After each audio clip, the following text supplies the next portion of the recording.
Welcome back to our very last double feature lecture here as part of Living the City. Living the City is an exhibition, it's a publication, it's a program of events, and it's mainly a discursive platform on cities, people, and stories. Today we have Berlin-based cultural manager, publisher, and author, and many, many more things, Adetoun Küppers-Adebisi. Thank you for being here. We have architect Benedikt Stoll, of Guerilla Architects with us, an architecture collective based in Berlin. This is the last session. Usually there is something like a common denominator in the talks, which happens randomly because you're not picked by the overlaps, but it happens by coincidence, whoever has time on that slot now. But I think the kind of critical questioning of preconceived storylines within the public discourse, also of the European city, might be a common denominator, a red thread in both of your talks. In any case, thank you for being here. Adetoun, I will start by introducing you. The setup I explained to you and to the audience knows it by now. You both will present for roughly 10 minutes, and I ask a few questions, and we engage in a conversation together, and after 60 minutes max, we're done. So that's the setup. Adetoun, I try to start how we came across one another. We meet for the very first time in person. I reached out to Decolonize Berlin a couple of weeks ago and came across Decolonize Berlin actually via Mitchell Isaias of the Black Archives. That's actually right behind me, one of the projects in the exhibition. So I'm very grateful and thankful that you kind of took up the invitation and are here with us today. You do many, many things. Your CV is very, very long, and you can elaborate on that one, but I'll start a little bit. You are actually trained as an engineer of applied science and economics. You are the president of AFROTAK TV, cyberNomads. That's a Black German media, culture, and education archive. You are the curator of the Black Berlin Biennale for Contemporary Art and Decolonial Discourse. And in all of your work, it seems like one of the focus is somehow knowledge transfer in one way or another.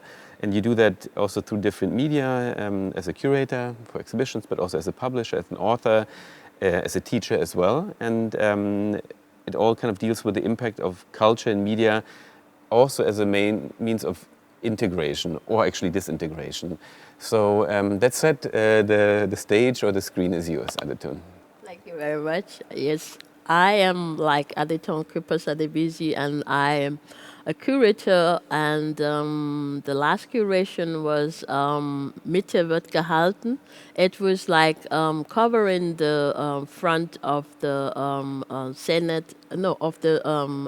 Council of Berlin, and the Senate of Berlin was sponsoring it. So the Black Berlin Biennale is basically, and all my work is also based on my diploma and my research work at the university. I research nationalism and waste management, which is like a topic that I always, put together in terms of what is the political knowledge behind it, or what is the political focus behind it, and what is the cultural focus behind it, and also the social, economical focus behind it is always intertwining. So I also go beyond that and say we also have a geographical focus when we talk about this subject, and altogether we have to put this spiritual being of where the people are coming from, and then we deal with this knowledge or this notion of marginalization, and what is the northern and the southern aspect of how we view knowledge and how we view culture, and which culture is a high cultural perspective denomination.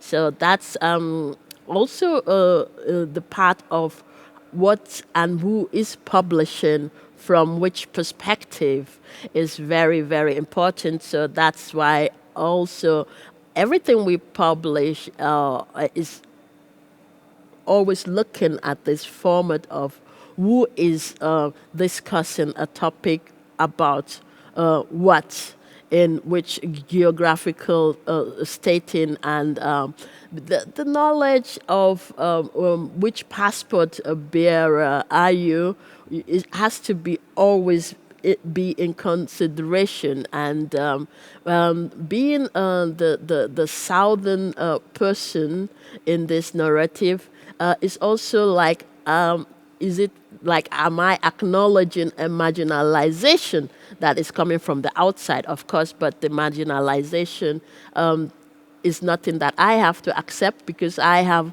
like a lot of expertise that I can just put out, and I am basically privileged to also be able to do that in this national setting in Berlin. So doing all these aspects, always concentrate a lot of Berlin, and a lot of doing something like Black Media Congress in Berlin, which was something that was also budgeted by the Bundeszentrale für politische Bildung, which is like the combination of the governmental approach on culture and this intersectionality merging, and the diversity format in it brings a lot of wonderful, most spectacular format, like we can also see in your work today. We're sitting inside.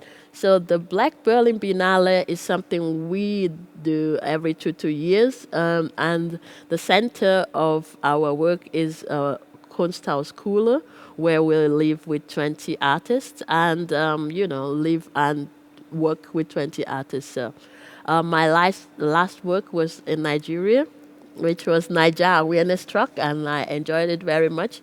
It became also best practice project. So in Humboldt and other university, I work a lot with gender studies aspect, and I also have this seminar on Black literature. So what is Black literature anyway, and who is dealing with Black literature, and what is the topic in Black literatures. And we have the Mayayim. Mayayim was like Afro-German poet. She has the street in Mayayim Ufa renamed, and this was like a great work, and one of my big work in Berlin when I just entered Berlin in 2002. So this work was 2004 with the Haus der Kultur und der Welt, and this was like really mind shifting, because the UNESCO really stepped in and said, "Oh, this is something that is helping to encourage empowerment on the slavery and to overcome it."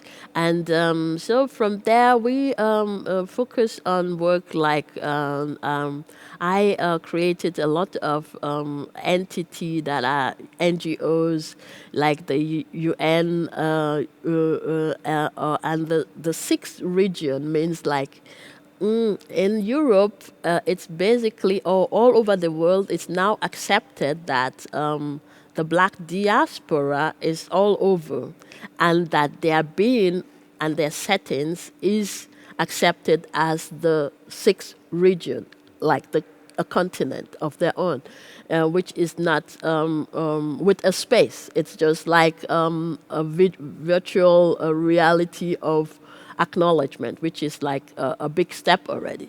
So that's where I step in with this geographical knowledge of asking for the space to elaborate on explicitly what is the political background, what is the cultural background, and what is the media background, which is like a big take we have on this, also to archive all this knowledge, that is not like we are starting from the beginning all over again. This narratives has been there, and we archive them a lot, and we do that by the first archiving system that we really brought out was like going through Germany and picking out who is the expert. And this is online on the Bundeszentrale für politische Bildung, which is the Black diaspora topic. And so we have a book also on that, which is the Black Book, showcasing all these experts that were like the frontliners to write about Black knowledge and Black experience. And so we are really proud of this kind of, movement that we kind of, took advantage of or being privileged to go for and do. And so that's how we do the project. So I think we can just also go to a video that could show the Black Berlin Biennale in Berlin. And I will say something at the beginning, and after 1 minute, we can also fast forward, and I can also say something. This is also like a collaboration of one of the people that were, cooler is a Scott house formerly that a student took over, and it's over 30 years now that this house is existing. And AFROTAK TV, cyberNomads. And that's just the house. And this is the two artists, Chidi Kwibiri from Cologne and Madisa with the corpus. And this is like merging the artists. And the next step of this kind of work we are doing is to also start having a lot of merchandising on this area. So this is like showing this Afrofuturistic level of how we approach things, because these artifacts that you can see at the side are still not back to where they belong.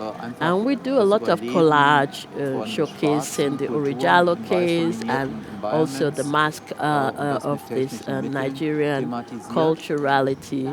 And this is like the life is just the lockdown was on, but I think it was like the first lockdown that was showcased there.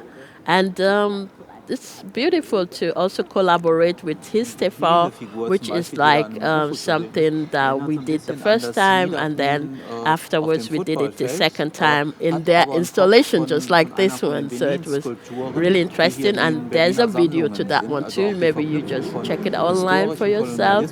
And this is Michael Küppers-Adebisi, and we do everything together on that line. And we basically said this is Anton Wilhelm Amos Street, the whole post to kind of analyze the street renaming that is happening in Berlin, where it happened the first time with the Black Literature Prize that we did in Haus der Kultur und der Welt. So that led to the renaming of the street to Meayim Ufer. And now we have the renaming of the M Street to Anton Wilhelm Amo. So we are very happy and proud of that. And the other renaming is the Lucy Lamek. And Lucy Lamek is in the Hermannstraße, which was the former Wissenstransfer-Plattformen. And it's also renamed now, and we are very proud of that one too. And the exhibition I told you about early was named Mitte wird gehalten, which was covering the Council of Tiergarten. So that one is not in this video, but you can also basically check it out online. And yes, so we are basically like aiming for an atmosphere of something like what Christo did. So of course, our dream would now be to cover the Humboldt Forum So we are hoping to have this opportunity. We've done enough on the Humboldt Forum, and I think it would be really fair to also cover the Humboldt Forum and say, okay, this is the way we would have liked the facade to look like. So it's then covered with connecting the Black Berlin Biennale always goes with the Black Womanhood Reloaded, and Black Womanhood Reloaded was inviting a lot of artists, and this is one of the artists that was coming with the publication on Afrofuturism. And we had also then the exhibition on that. So Black women would always present other women, like we have reading a session, and we have like open collaboration session with different kind of artists, and we never know which kind of artists we're going to meet up with, so we are always open to collaborate with them and see what comes out of it. So from Nigeria, we were able to give some designers, clothes designers, the chance to have new sewing machines, like 100 of them, and now we have also a lot of collaboration on design. As you can see, what I'm wearing is also part from that collection, and this is like the second house that you see there. This is the house that is just built in Berlin Global Village, and we opened it 2 days ago with all this Bürgermeister from Neukölln, Integrationsbeauftragte, and all these people were really, happy to have something like that in Neukölln, which is like a place for NGO, diaspora, entity, people of color. And I am the speaker of this diversity rat council. What? So it's really interesting how these projects move around. So thank you for having me. Thank you so much, Adetoun, also for this kind of introduction into your makings, no? Of you and also of Michael Küppers-Adebisi. Well, a lot of topics, obviously, that to address too. Maybe I would like to start with one, because I was curious about this. You mentioned that in your work, whether as a publisher, author, or curator, you kind of not only focus on the political knowledge and the cultural knowledge and the socio-economic, but also the geographical. So we're coming to that notion of the spatial turn, no? This moment in, let's say, cultural studies and social studies, where, I mean, very bluntly put, people realized, well, space is a factor to look at, no? And you said, like, who is talking and from where are they talking from? Which now made me think of this idea, there's something that I'm trying to explore always with my kind of dialogue partners here, of site-specific knowledges. And that's something that I've been looking at, inspired actually by Edouard Glissant, who kind of has this idea of that knowledge doesn't just happen, or the way we are thinking, or philosophy, but in his text in the creolization context, but there's a site-specificity to it. Now, that said, I wonder in how the different sides of your life have influenced the way you are thinking. So you grew up in Lagos, then you moved here, and you mentioned that in 2002 you moved to Berlin. So it's 20 years almost here in the city. And asking the question that you are asking, who is talking and from where is he or she talking? And how far did these different sides impact you in your thinking and your way of approaching the world?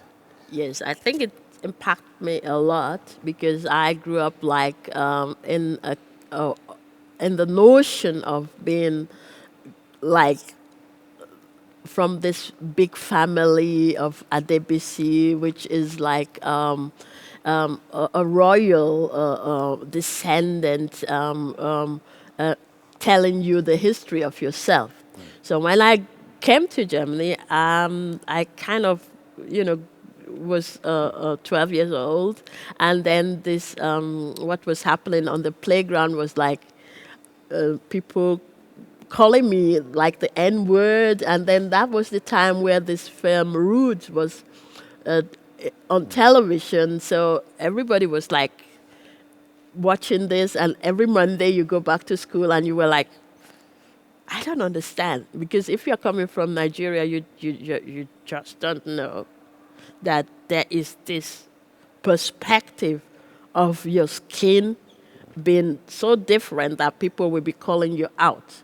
And especially coming from a kind of privileged situation, I was like, what is going on? So it was really interesting for me to grow into that and ask why am I called this? And I remember the first girl told me, it's coming from the slavery. And I'm like, but I'm here, and why are you calling me something from the slavery? Are you nuts? What have you got to do with the slavery? You are just also a small person that doesn't know anything about it. And then she said, like, that's what they call you. Like you in like you, all of you, like, and I'm like, all of us, woo. And this was so interesting in this knowledge of when I was then working in the university with Michelle Wright, Professor Michelle Wright, where she wrote this book of becoming black, that this is something you really become. Like people telling me like, oh, can't you see he's coming from Turkey, or he's coming from Italy. And I couldn't see that, And I'm like, okay, I can't see it. How do I see it? Yes, you can see it. They look like this. They look like that. And then later on in this, that's why I mentioned also spirituality is part of what I also always look at. Then this was this movement of what happened in the time of National Socialist time in Germany, where the Jewish people have been called out upon their looks, and then I'm like, yes, okay, then they look like that. What does that mean? And then it's like, yes, but it's their religion. I said, yeah, so what does that mean? It was like really hard for me to get into this notion of this counting out and putting a stamp on a privileged situation and who is privileged and what is bad, what is good. And so it took a while. So it really gives me this way of opening up, because I had like this beautiful way of when I came to Germany, where I was in this school where you learn German. It was a private school, but you meet a lot of people from all over, and it was so beautiful. And I thought Germany was like that, like people would just tell their story about their country, bring the food about their country. It's when I went out of this school, it started becoming like really odd, because I'm happy I had this smooth, beautiful transition. Yes, because I mean, otherwise it would be so odd. So you meet the people and their culture and their beauty, and so you also transform together, learning this language. And so this is so much very important to me to analyze the culturality, because from the form of the culturality, when I was like with this Humboldt Forum topic, we went there to ask why are these artifacts not getting back to the places where they belong to? And the answer was, yeah, they would not be taken care of properly if we would have given it to them, which was like really odd to say, that the people that have their own things would not take care of it properly. So I really, really need to acclimatize with space and geography.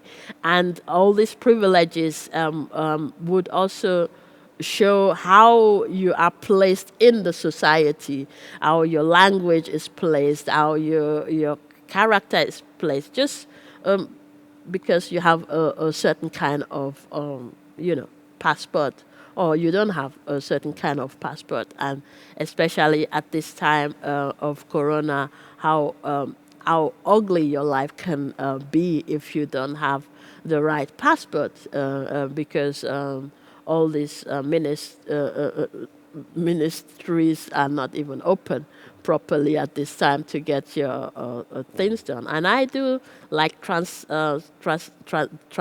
and dolmetching for the ministerium, and it's really hard to hear the story of the people and what they are going through. Like, people are sitting there and they have like a bullet in their system that cannot be pulled out because their paper is not ready. You can imagine. So this bullet is just in this body and moving around, and because the paper of this person is not ready, this person cannot have the operation, because they have to find out, is this operation going to be here, or maybe send the people back to where they're coming from. Mostly they come from Italy. So that's also part of the project I did in Nigeria, to elaborate on how difficult it is for them to travel abroad if they don't have the right expertise. And if they don't take the secure route, they might just die on the road or will become slave in which, I don't want to say these places, maybe, they will feel ugly about their nation. But that's basically what is happening. So that's why we were so proud to do digitalization with the young people in Nigeria. And because of the corona, we have to switch the program at the end, and it was so beautiful. We could, give them all the sewing machine, especially people that have, gone through their, they are already finished designers, and now we go to the next step and see what we can do with them. And especially also like this material, this natural material of the batik stuff, I don't know the English word, like the gearbong, all this system of retaining the old system is very much in my aspect of work, because I think if we don't take the system of waste in our knowledge, and to also reconsider what the meaning of waste is, because waste is something we have to reuse and not just think of as something that we want to throw away. Maybe I take the key term reuse to lead now to you, Benedikt. Thank you, first of all, Adetoun. And we started with a site-specific knowledge, and we covered a lot of ground, literally, now in your answer to that question. And I would like to come back to that, and maybe also the connection to you is that in kind of realizing these disparities, in realizing this kind of systematical racisms that exist, you nonetheless found art or artistic techniques as somehow a means of a discursive transformation. Yeah, or interaction. Or interaction. And that's maybe a good leading point to you now, Benedikt. Thank you for being here, Benedikt Stoll. You're founder of, or the co-founder of the collective Guerilla Architects. I came across your work at an exhibition at the NBK, Die Sprache der Spekulation, The Language of Speculation, was a little video clip. I thought it was brilliant, and I'm really happy that you're here and that we can have the chance now to meet. So ever since I've been following your work. So Guerilla Architects is a multidisciplinary collective based here in Berlin that's focused on spatial interventions and socio-political practices. And you often work within given structures. So I just said I take the term reuse and apply it now. And you're trying to kind of, by rather small interventions, kind of change or reuse the existing narrative of these spaces, simply put. That said, I'm thrilled to have you here, and the screen is now yours. Thank you very much. Can I have the pointer, please? Yeah, the clipper. Oh, yeah. Great, yeah. Thanks for the invitation. It's a pleasure to be here. I'm gonna also briefly try to explain what we do by a collection of a couple of words. I think I'm gonna focus on the latter one. So we work flexible, multidisciplinary, is that I would say context-specific, site-specific in some ways, and maybe especially performative, political, and playful. And these are the aspects that I'm trying to focus now also in my presentations. And if one would like to read about our work in a more elaborate way, you could call it critical spatial practice, a term by Jane Randall, who defines maybe our practice or practices between art and architecture, between theory and practice. Spatial agency is a term that was also coined by one of your co-curators, who is, at least for us, is something that also gives our practice a political dimension. And performative urbanism is something that just came up quite lately in 2015, where it's mostly about the performative qualities of architecture. So the issues of performativity from theater studies and how far that informs the architect's positionality in that space where he or she intervenes and how that affects the work in a way. So yeah, this is something if you're interested in what we do or generally in the kind of work that we do, that is something you definitely can read. So yeah, I'm trying to focus on the performative, playful, and political in a way on this talk. So this are just a few examples of projects that we did. One of the top was about waste at festivals, basically the reuse of these materials. One the bottom was about the future of work, where we did an installation and performance in Hildesheim. On the left was the demonstration for animal rights. So this is just a brief collection of a project that we did in the past few years, but someone just want to showcase that we are always looking for this kind of performative and playful character of issues that we mainly see in urbanism or architecture. That is our background. We are all architects, but I think we consider ourselves more an artistic practice than an architecture practice. So I'm going to show you now where this all comes from in a way, or why we see ourselves as guerrilla architects, or where this name also comes from. And we actually met in Berlin 2012, and during our studies at the UDK in Berlin, we were asked to squat a house in London. So we went to London to squat a house and then basically defined a project around that issue, which was about homelessness and real estate speculation in general terms. And we basically found this hidden borough, a borough made of these vacancies in that city, and basically went out to show them to the public. So we went out, did these kind of little actions and defining this borough and making it visible to the neighborhood. These are just a few examples of these actions. And we also did our very first performances in public space, which are until now, I think, a very important artistic way for us to articulate the issues that we want to address. So yeah, these are the first performance. We did that project with the performance artist Pablo Wendel, who was at that point a very important influence for us, and also define or completely challenge our way of how we saw our practice as architects or now even artists. This is then also an image of the place that we squatted. I think this whole experience changed us personally and professionally quite a lot, and also led to a completely new understanding of our practice. And I'm going to show you now on the latest project, which is then a kind of continuation of that project, which is now 10 years old.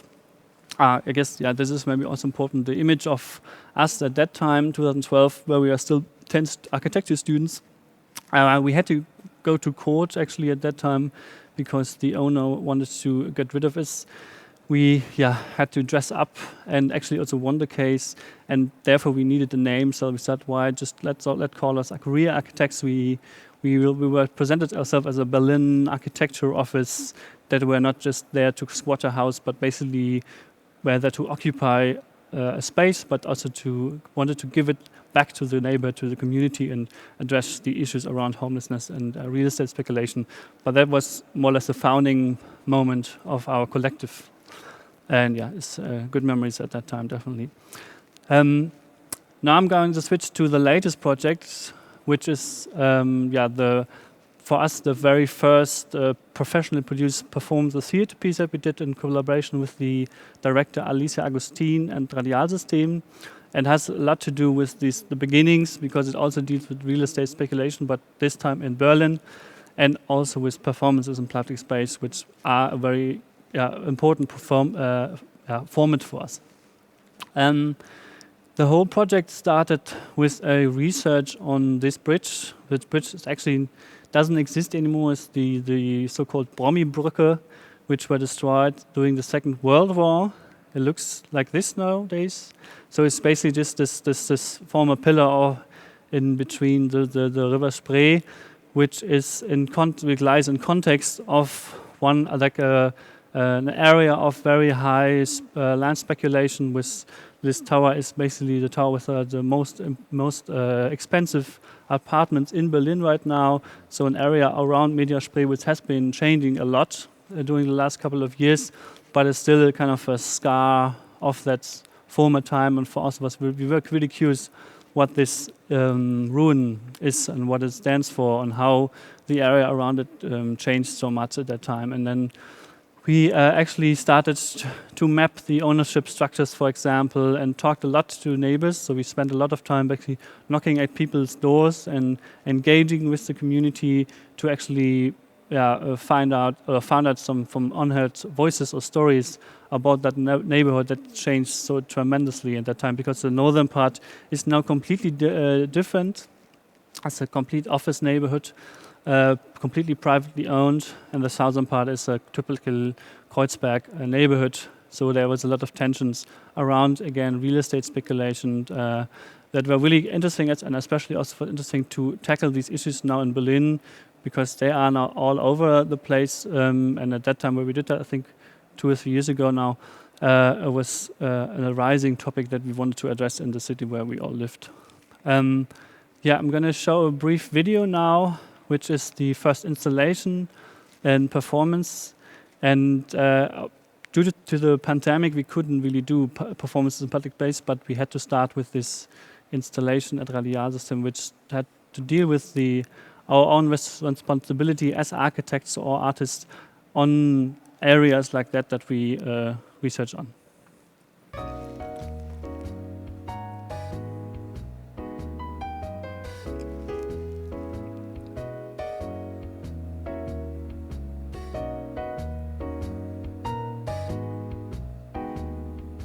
Wir begrüßen Sie herzlich in unserem Showroom. Schauen Sie sich ganz in Ruhe um. Ohne Stress, ohne Druck. Wir nehmen uns Zeit für Sie. Willkommen zu Hause. Keine Scheu vor Eigentum. Wir möchten Ihnen die Berührungsängste nehmen. Eigentum bedeutet Flexibilität. Eigentum verschafft Freiheit.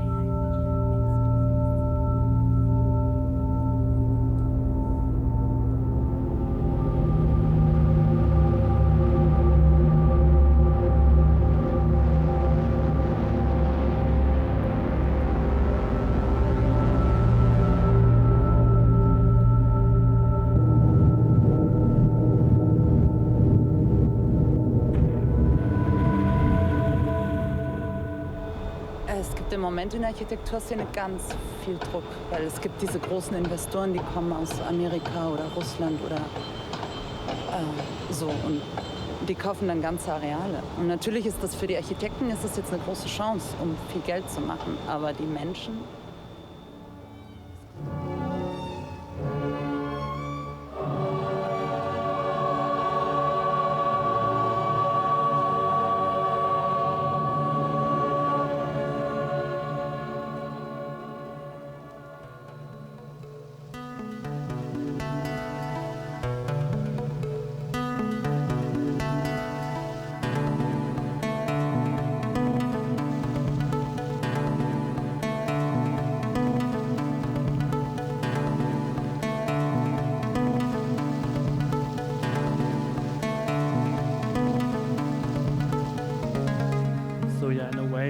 This project was important for us because we dealt with our own guilt in defining our building environment, coming from an architectural process to be aware that our design profession is really responsible how we also shape our building environment, our living environment. And this is basically the core message from this piece. And this was also a collection of our own, confessions that we made during that process. But it was interesting for us as a starting point. We can pause it now and go on. Important starting point for us to also address our own responsibility in project. But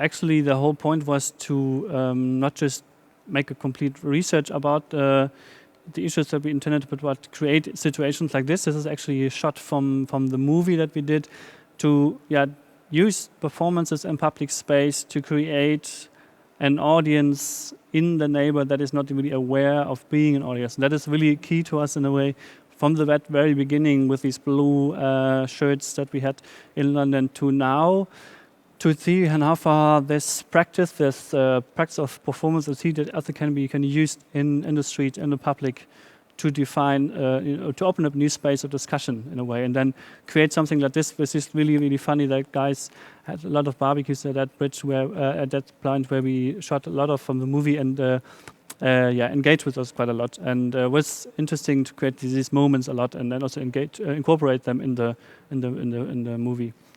And that being said, we actually could make that at the second act, second part of this project, where we were actually able to do these performances in public space under the restrictions, but it was still possible.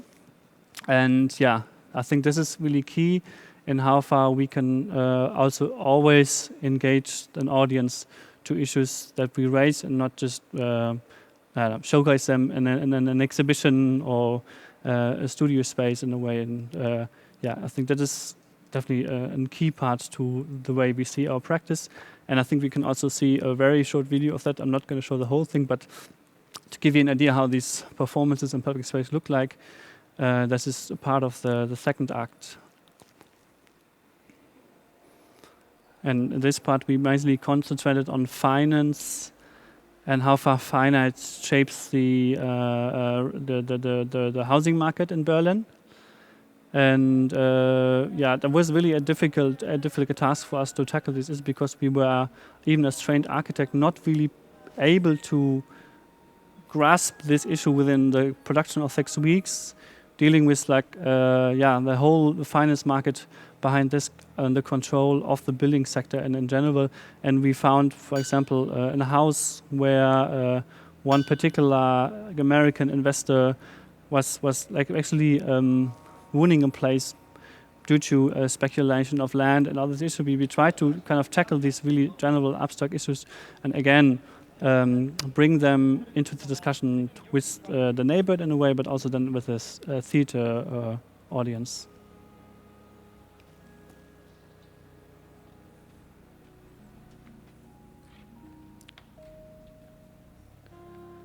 And you can hear the sound? Okay, perfect. Yeah, just 1 minute. Yeah.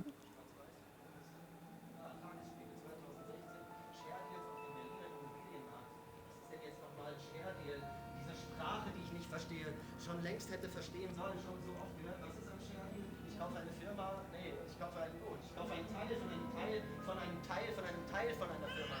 Hier weiter unten. Hello, welcome, it's quiz time!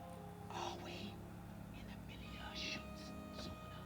Who has challenged the constitutionality of the meat and dairy? Yeah, for example, this guy is now asking the members of the community that what is the Milieuschutzgebiet, something really simple question, but also asking how far our theater audience is aware of simple laws around built environment on the renting market. I think we can stop now again and continue with the presentation. There was also a third format that we did, again a digital format, which was then focusing on the issues around the digitalization of the housing market. And again, there is a video that you can show on our Vimeo page, but I'm not going to go into it. But again, it's just a way for us to actually tackle research is that we are, again, by ourselves, not able to explain properly without any engaging a lot of time and talking to a lot of people, but then trying to find the right format, artistic formats to bring them back into discussion with people who actually don't have the time to do that, what we do in a way. Now I'm just going to show the one of the recent projects, which is in a way us coming from architecture, but actually working more in an artistic practice on issues around housing or land speculation. now to the Baupalast. Baupalast is a project that is part of the recent, the biggest, I think, urban development pilot project Rathausblock in central Kreuzberg in Berlin, where an area of 5 acres is being completely reshaped. A lot of housing is about to be built, and we are going to be a tiny part of that development, where we build a wooden structure that will be part of that construction site for 3 to 5 years, and we will try to co-design that little space and try to be part of that process. And yeah, again, raising question about uncommons in housing, but this time as part of an urban development project, and then also asking ourselves again how far we as architects and artists can be part of that, such a development actually in that place where we live. So this is, you can check out. I'm not allowed to show you more pictures because it's actually in the process and nobody knows how it's actually going to be look like. So this is the rough intention to show you that that is happening actually since more than 2 years, and we are about to build it, I guess, by the end of this year. But yeah, it's the brief intervention, and yeah, this is the webs of us, and that is now the recent picture of us. We are now 6 members, all coming from architecture, but yeah, constantly reshaping our own practice with our artistic projects. Thank you very much. Thank you so much, Benedikt. So, guys, just looking at the time, we basically only have 15 minutes left for our conversation before time is up. So, I'd like to look into a few aspects with you too, and ask questions to both of you. One being, you are both have a foot in the academic research, and as well as in the kind of artistic production or curatorial production. You have decided as an architect to actually more work in the world of performance rather, or art, than building. Now this is one question, very quick answer. How do you kind of maneuver that in between academia and art? Because we've discussed it with many of our conversation partners, they are different worlds still, no? Sometimes they overlap, sometimes they don't at all. So that's my own curiosity, how you're able to bring them together, or how can they kind of foster each other? And then build upon this question, the second one is, why did you choose for the arts as your means of communication? So why did you pick artistic practices or artistic techniques in order to do your critical interventions, in order to raise awareness? Like, what does art offer in that context that other forms of translation maybe don't? So, yeah, academia and art, and that kind of dichotomy, that dialectic that's there, these are kind of opposing parts, and maybe why the arts for you? Maybe I start with you, Adetoun. Yes, I think if you want to have a kind of speculative format, and you also develop what you call a movement, you have to merge dimensions, and you have to merge space. You have to merge past, present, and future, and you want to be free in your expression. So you need this academia part to say, okay, I am coming from something that you know, so it's grounded maybe like in Afrofuturism. And so the Afrofuturism is just like the wording that will help you speculate backwards in the future space formats, and to articulate and showcase structures that are not the typical urban look that you are used to. So you want to do that, you just step into this art form immediately. You want to kind of show it in a format like, it's not like straightforward, that you are not talking about the politics per se. This is not the only thing you want to point out if you want to do the work I'm doing. You don't want to just talk about the culture per se. It's just boring enough just to talk about the culture, but to put it together with the politics and put it together with the media that are addressing this kind of politics and culture in what time. It showcases that there are a lot of different shapes behind it already, and privileges and speculations, and then you want to see how you can say it's a movement or it's not a movement. So it's kind of gives you a lot of possibility, because you want to have this connection with networks, which is something that really goes a long way with the way I do my curation. I need a lot of networking. I need a lot of collaboration, and it shows like this overwhelming pool that you can just put yourself into without always being academia in every format of it. But you will need the academia part to be taken serious, though.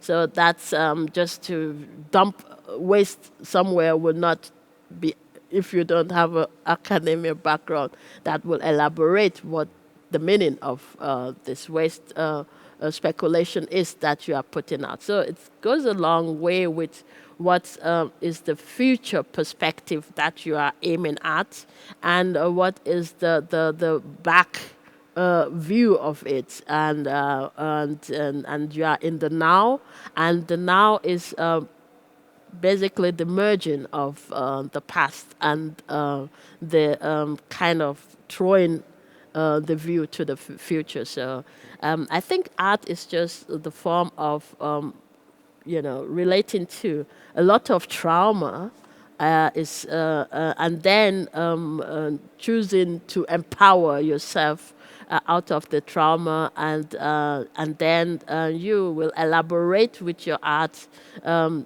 what basically runs into all the dimension of what crosses your way, and what you gain as collaboration. And yes, I love it. Thank you, Adetoun. How about you, Benedikt? I think you mentioned time in your elaboration, where that's maybe key, because like our practice are normally project-based, so that the project has an end, and it's a process that develops at that time, but then there's something happening, and then it's finished, and then there might something out of that develops or continues to be developed, but it's actually something that is kind of really has a fairly fixed term in a way, and then nothing else happening. And academia or research is something that is much more time-consuming. Also, the process of publishing things is very time-consuming, and so that actually I think academia is always a kind of a step behind a project which is developing much faster and quicker and ending before the research has actually begun. So that's kind of the issue of kind of overlapping research and project happening on site with people in a way. So it's, I guess, the biggest issue between the two, but it offers a space for reflection after you have done something, which is then, and you often don't have the time for that, but it's still important. And for us, like why we do art, I think especially performance have offered us a bodily experience of a site. And normally as architects we work with materials and space, that's what we know, but that introducing the body in our work in a way has introduced a new dimension of that space, because we have to question ourselves in that space where we intervene, where we do artistic projects, where we engage with someone just by being there, speaking to people, but also then by doing an art project. So that's, I think, important as a very personal experience, first of all, and then this really personal engagement, to the step that you create an artistic intervention, a translation that then creates a different dialogue and can raise questions that are not really can be discussed without these kind of means of exaggeration in many ways. I guess that's why I think it's really interesting to just use these techniques and for your own sake, but then also to find the method to actually enable that for others as well in a way. So. And what I said in the very beginning, I think what combines the work of the two of you, that you question these preconceived notions of something, like a spatial issue, or architectural issue, or decolonial perspective. And I think that's something that we are trying in this exhibition too, Living the City, that we kind of try to question, let's say, the dominant narratives that exist about the European city, and just show it more as a I mean, it's a horrible term, but multi-perspectival kind of phenomena. No? There's many more voices to be heard. And maybe this is also something that kind of I can find in the works of the two of you, is that you expand upon a notion of let's say, like a history of something, a history with a capital H, so to speak, and rather provide like histories, no? Minuscular and plural, or like micro histories, that then create a much more diversified image of something. Am I right about this perception of both of your works? Yeah. I think in the history or history of marginalized cultures, especially from the perspective of the European view, you will have to see that what I said at the beginning, it's like talking about and not talking from this history and history. And so this is like what you want to kind of question and break up and break into and break out of, and analyze and bring out basically with this collaboration and communication, and working with other formats and other material and artists. You want to just enjoy the new aspect that comes out of it, like the new aesthetic that was questioned before, because we differentiate in what is the culture and whose culture is the high culture, and what is the aesthetic of how art should look like. And it goes a long way to kind of break it up and say, well, this is just a view, and there are other views and speculations that could be very interesting. Let's look into that, and let's bring it into format, and let's also reshape this format that is not, I call it Eurobilized in my research. I say that there is a form of Eurobilized view and communication and language to things that happens, and to things that can be moved forward. So you want to break that up and say, okay, why are this marginalized view not being taken into consideration? Why are we always like talking about them and not bringing them into the system of what we want to look at or work with or change or see to?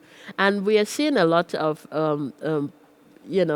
that we need to do that, because even comparing all this work, like the squads, that this urbanization, how it's going on, and that also the people in Europe are also struggling with the possibilities they have here, and that we are also longing in Europe to have to have our history bring back and talk about the intersectionality. That's why as the her story in between, because coming from gender studies, we also question the notion of language and the notion of masculinity in language a lot. And that's why it's also interesting to say, why is it not her story? And that small stories, bringing it in the format of archive, will, of course, at the end bring the big story together. Because when we started, it was like just, we were just happy to collaborate with maybe Goethe Institute or Bundeszentrale. And then at the end, we questioned also this format. And then we kind of felt it might be interesting to look at what we really want to go for and aim for. And at the end, it's just about living back the story that can be called maybe the Afropean movement, Afrodeutsche Bewegung, and then the people of African descent. These were like titles that were not there before when we started out, and we didn't. We questioned this word that is the N word,